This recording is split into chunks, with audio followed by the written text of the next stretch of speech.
Lao Feng mengamati situasi di sekeliling danau. Ada begitu banyak jet tempur dan pasukan militer dari seluruh dunia. Tiba-tiba, sebuah pesawat penumpang besar berhenti di tepi danau. Ini adalah pusat militer dari markas komando. 6 pesawat penumpang berbaris di tepi danau. Mereka masing-masing berasal dari negara yang berbeda. Salah satunya dari aliansi HR Eropa. Dengan kemampuan pertahanan yang hebat dan mobilitasnya yang tinggi, itu memang basis operasional yang optimal.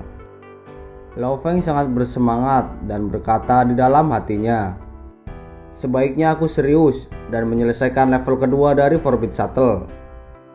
Tiba-tiba, komputer kuantum ini di lengannya menyala. "Bagaimana kabarmu?" Lao Feng menjawab panggilan itu. "Saya Jia Yi. Bolehkah saya mengundang perwakilan Lao Feng untuk rapat?" Lalu Lao Feng berkata, "Jia Yi, apakah kamu sekarang ada di sini?"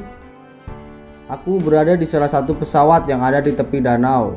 Aku sudah mengatur semua agar orang-orang menyambutmu di pintu masuk markas." Jia Yi sangat antusias dengan pertemuan tersebut. "Aku akan segera ke sana." Lao Feng terbang dan mendarat di pintu masuk pesawat. Seorang wanita menyambutnya dan berkata, "Perwakilan Lao Feng, tolong ikuti saya." Lao Feng mengikutinya dan berjalan masuk ke dalam pesawat. Semua komando berkumpul di kabin lantai atas kapal. Gadis penyambut itu menunjuk ke arah tangga di mana Lao Feng melihat ke atas.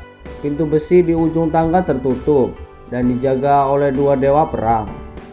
Lao Feng terkejut dan dia berkata di dalam hatinya, "Bahkan para penjaga adalah dewa perang."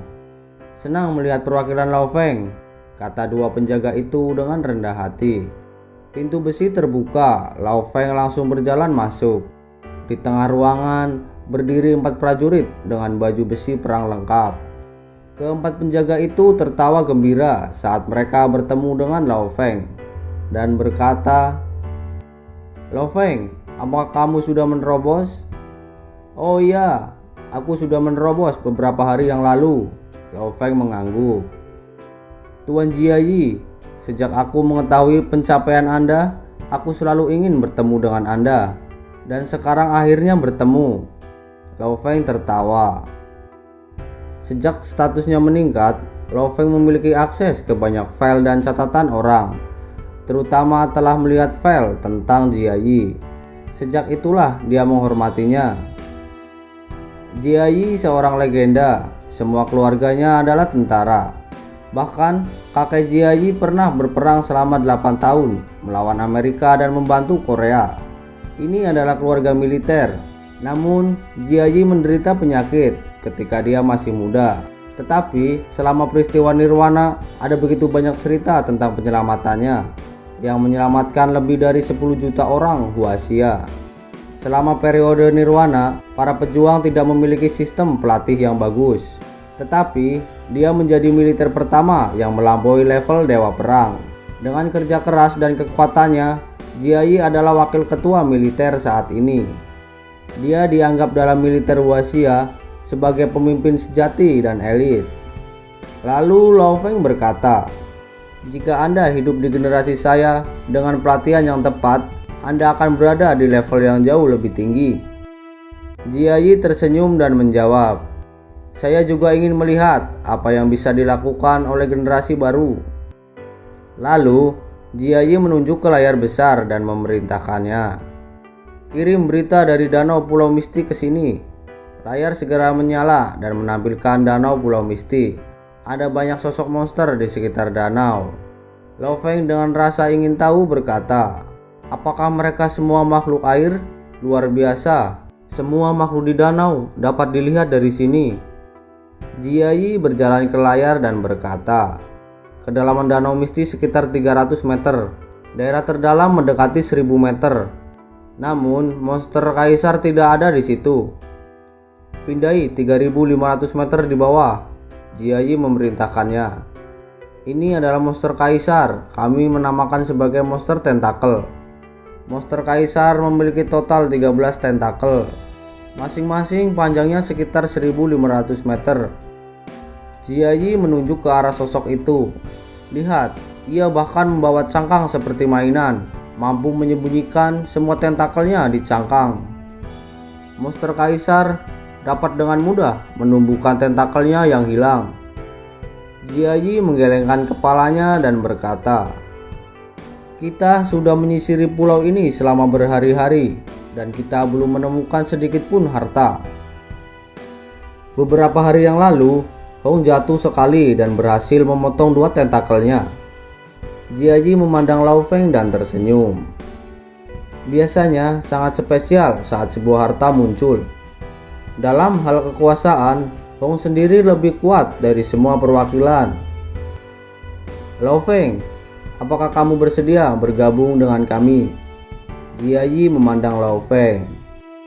Jiayi ini benar-benar tahu cara mencari harta karun di Danau Pulau Misti. Menggunakan negara agar Lao Feng ikut membantunya.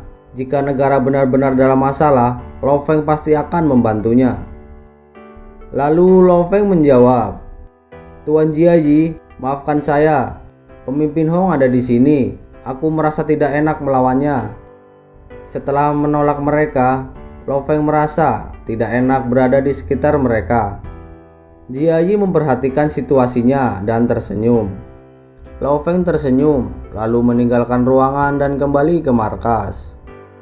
Pemimpin Hong berkata, "Aku telah memasuki Danau Pulau Misti untuk membunuh Kaisar Monster. Untuk menghindari kematian akibat baku tembak, semua personil yang tidak berada di level perwakilan harus segera kembali ke markas." Tiba-tiba, suara gemuruh terdengar di sekeliling danau, membuat semua orang panik dan pemimpin Hong segera melihatnya. Lao Feng bersama dengan Jiayi dan 3 perwakilan lainnya melayang beberapa ratus meter di udara. Jiayi menggunakan remote controlnya dari jauh. Jet otomatis besar itu berhenti bergerak. Ini memang aneh. 3 perwakilan lainnya juga curiga.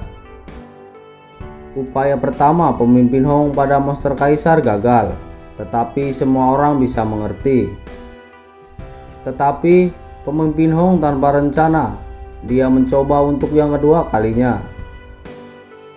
Semua prajurit yang kuat, semuanya melayang di udara, menunggu untuk menyaksikan pertempuran. Sejumlah pesawat kecil dan kapal perang di tepi pantai, semuanya terbang kembali ke pangkalan masing-masing. Pemimpin Hong menyuruh semua orang untuk mundur. Jiayi dan perwakilan lainnya pindah. Lao Feng mengikutinya dan terbang mundur. 30 perwakilan yang memakai baju armor Dewa Hitam memfokuskan semua perhatian mereka pada Hong dan Dewa Petir. Pemimpin Hong dan Dewa Petir terbang menuju pusat danau. Dewa Petir berkata kepada pemimpin Hong, "Saudara Hong, monster tentakel itu selalu berada di dalam danau. Kita sebagai manusia akan kehilangan banyak kekuatan jika di dalam air. Dengan kekuatanku, aku memiliki kepercayaan diri 3 kali lipat untuk membunuh monster itu. Biarpun tidak terbunuh, kita akan bisa kembali dengan selamat. Monster itu adalah penghalang terbesar antara kita dan harta karun. Bagaimana jika kita tidak bisa membunuhnya? Kita tidak akan bisa mendapatkan harta karun. Tanpa membunuh Kaisar Monster ini, kita tidak ada cara lain untuk menggali ke bawah. Tindakan Anda akan membantu 5 negara HR Aliansi." Dewa Petir tertawa. "Saya sudah katakan sebelumnya, untuk mendapatkan harta karun itu tergantung pada keberuntungan. Seperti Swaring Sky, aku memilikinya, namun tidak bisa bagaimana cara menggunakannya. Dan domain yang aku miliki ini mungkin bukan berasal dari bumi, namun mendarat padaku." Dewa Petir tertawa, lalu dia berkata, "Aku terlihat seperti biksu karena botak, dan kamu bagaimanapun tidak botak, tetapi kamu mirip sepertiku. Kamu tetap di sini dan perhatikan bagaimana aku menangani monster ini." Pemimpin Hong selesai berbicara dan segera menjadi cahaya hitam menuju ke permukaan danau. Bagian tengah danau berguncang dan pemimpin Hong sudah 300 meter di bawah permukaan. Jiayi menatap jam tangannya, dan 3 perwakilan bersama dengan Lao Feng semuanya terpaku pada layar yang sama. Layar menampilkan sosok kaisar monster yang sangat besar. 3 tentakelnya melambai dengan liar. Pada saat yang sama, seluruh tubuhnya dengan cepat terangkat. Pemimpin Hong bergerak cepat. Kaisar monster harus mengandalkan tentakelnya untuk membalas. Seluruh tanah dan hutan bergetar. Lao Feng dan lainnya sedikit takut ketika mereka melihat monster tentakel itu membalas serangan. Sebuah tentakel telah rusak. Pemimpin Hong dan Kaisar monster bergerak sangat cepat. Salah satu tentakel itu dengan cepat keluar ke permukaan danau. Satu tentakel panjangnya sekitar 1000 meter. Jiayi berkata kepada Lao Feng, "Bahkan jika kita memakai armor Dewa Hitam dan menyentuh tentakel, salah satu dari kita akan mati. Lao Feng, aku menyarankanmu untuk mengenakan baju besi pertempuran di atas armor Dewa Hitammu." Lalu Lao Feng menjawab, "Tidak heran kalian semua memakai perlengkapan perang." Dan Jiayi berkata, "Armor kelas SS ini pasti bisa menyelamatkan hidup kita." Lao Feng dan keempat perwakilan itu menatap tajam ke layar. Kaisar monster sangat besar dan susah dikendalikan. Pemimpin Hong telah menyerbu ke dalam cangkang monster kaisar. Pemimpin Hong terbang keluar dari danau. Dia memegang tombak perang dan sekali lagi menembus ke dalam air. Pemimpin Hong berdiri di cangkang monster itu. Lao Feng dan keempat perwakilan terkejut, terutama karena cahaya yang mewakili Hong telah lenyap. Jiayi hanya menggelengkan kepalanya dan berkata, "Tidak mungkin. Perangkat tidak pernah bereaksi seperti ini sebelumnya. Apapun yang hidup harus dideteksi olehnya." "Apakah itu benar? Pemimpin Hong telah mati?" Lao Feng berkata dengan lembut dari samping. "Lihat ke danau," Jiayi berteriak dengan keras. Semua orang melihat ke arah danau. Yang bisa dilihat hanyalah tentakel yang meluncur tinggi menembus langit. Teriakan menusuk telinga dan sedih datang dari bawah. Itu mengguncang permukaan tanah dengan keras. Tiba-tiba, satu persatu tentakel jatuh dan hancur ke danau. Kekuatan monster kaisar itu menurun sangat cepat. Sebuah cahaya merah bersinar sangat terang. Itu ternyata pemimpin Hong. Tangan kanannya mengangkat tentakel, kemudian langsung terbang menuju langit. Tubuh monster kaisar dengan panjang lebih dari 300 meter jelas merupakan pemandangan yang luar biasa. Personil dari setiap negara telah berkumpul di sekitar danau Pulau Misti. Mereka merasa terkejut saat melihat pemandangan ini. Karena Hong memiliki domainnya sendiri, dia tidak terkalahkan di antara para penjelajah bintang. Baik itu di darat atau di udara, dia mampu membunuh semua musuh manapun. Namun, di dalam air, kekuatannya sangat berkurang, sementara kekuatan monster itu sangat meningkat. Satu tentakel berkurang, sementara yang lain menjadi lebih kuat. Itulah mengapa Hong tidak dijamin akan membunuh kaisar monster di dalam air. Namun, karena domainnya, dia berhasil memanfaatkannya. Lao Feng melihat ke arah pemimpin Hong dan berkata di dalam hatinya, "Suatu hari nanti, aku ingin membunuh monster kaisar sendirian." Sementara Lao Feng dan beberapa pejuang lainnya masih terkejut atas pencapaian pertempuran Hong. Pemerintah dari negara-negara di bumi mulai merasa ingin mendapatkan materi tersebut. Mayat monster kaisar ini adalah yang pertama di dunia yang pernah dilihat dan diperoleh. Harganya tidak dapat diukur. 5 negara besar, HR Aliansi, dan lainnya semuanya sangat mengincar mayat itu. Malam telah tiba dan hari sudah gelap. Pemimpin Hong memerintahkan Liu He untuk segera mengirim tim peneliti dan 2 tim dewa perang untuk datang ke Pulau Misti.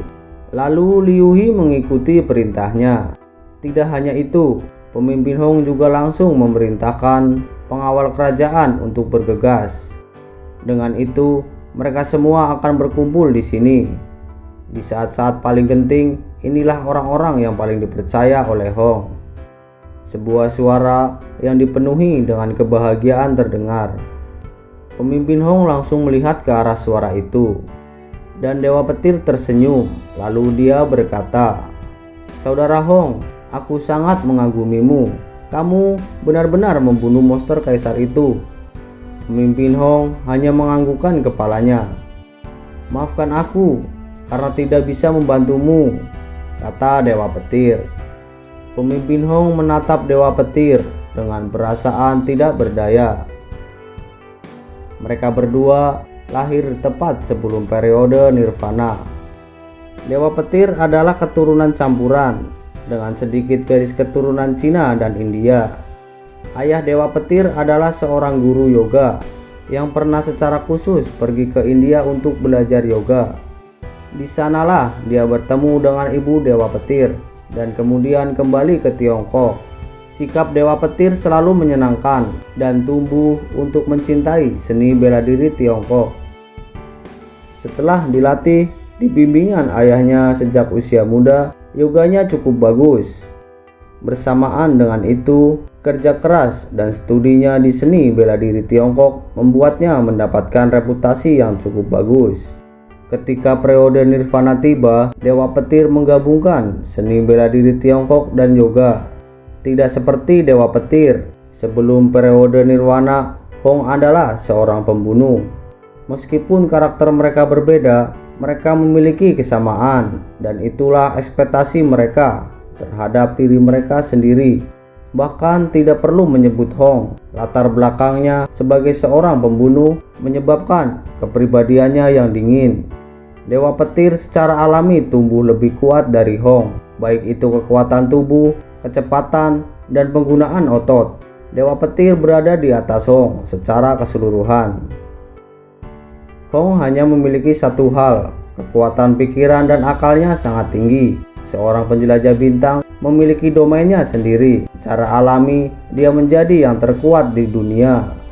Dan Hong mendirikan aula bela diri Jisian, sedangkan Dewa Petir mendirikan aula bela diri Lidian. Dewa Petir bertanya kepada pemimpin Hong, "Saudara Hong, kamu sudah membunuh monster kaisar ini. Masih ada 2 lagi di laut. Tidak bisakah kamu membunuh mereka juga? Jika kamu melakukan itu, hidup kita akan jauh lebih mudah dan lebih aman." Lalu pemimpin Hong menggelengkan kepalanya dan berkata, "Ini tidak sama. Kedalaman danau ini hanya 300 meter. Satu tentakel saja berukuran 1500 meter. Artinya, di dalam danau sulit untuk bergerak sepenuhnya. Kedalaman dangkalnya membatasi kemampuan penuhnya. Karena itulah aku dapat membunuhnya." Namun, 2 monster di laut berevolusi ke level kaisar. Keduanya telah bertarung dalam pertempuran yang tak terhitung jumlahnya. Dewa Petir menganggukkan kepalanya dan dia berkata, "Jangan terburu-buru. Kekuatan kita lebih besar dari kedua monster itu. Mereka tidak akan pernah berani datang ke pantai." Pemimpin Hong berkata, "Saat kita memasuki level bintang, aku tumbuh lebih kuat. Kita pasti akan memiliki peluang." Dan pohon rotan Mystic Cloud masih sangat lemah. Dewa Petir tidak bisa menahan diri untuk berkata, "Jangan bicarakan padaku tentang rotan Mystic Cloud. Itu membuatku iri. Lo Feng, berkumpul di sini bersamaku." Lo Feng menerima panggilan telepon dari pemimpin Hong dan langsung terbang menuju ke sana. Lo Feng melihat mayat monster kaisar itu dan berkata di dalam hatinya, "Aku merasa sedikit curiga jika pemimpin memiliki kekuatan yang cukup untuk membunuh monster kaisar, mengapa dia harus mengumpulkan pasukan?" Pemimpin Hong memandang Lo Feng, sedikit menganggukkan kepalanya dan berkata, "Aku sudah membunuh monster kaisar. Rintangan terbesar dalam penggalian kita di Danau Pulau Berkabut telah selesai. Negara-negara lain, termasuk HR Aliansi, beberapa dari mereka telah memulai penggalian.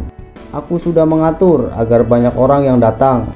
Sekarang, kalian bertiga harus segera mulai memasuki danau dan menggali harta karun. Jika kamu bisa mengambilnya, ambillah. Jika tidak memungkinkan, segera beritahu saya." Lalu Lo Feng menjawab, "Ya pemimpin, aku akan segera mencarinya." Pemimpin Hong memerintahkan dan berkata, "Bagus, kalian bertiga bisa berangkat sekarang." Lao Feng, Alure, dan Biksan mengikuti perintah itu. Mereka segera menjadi 3 cahaya terang yang bergegas menuju danau.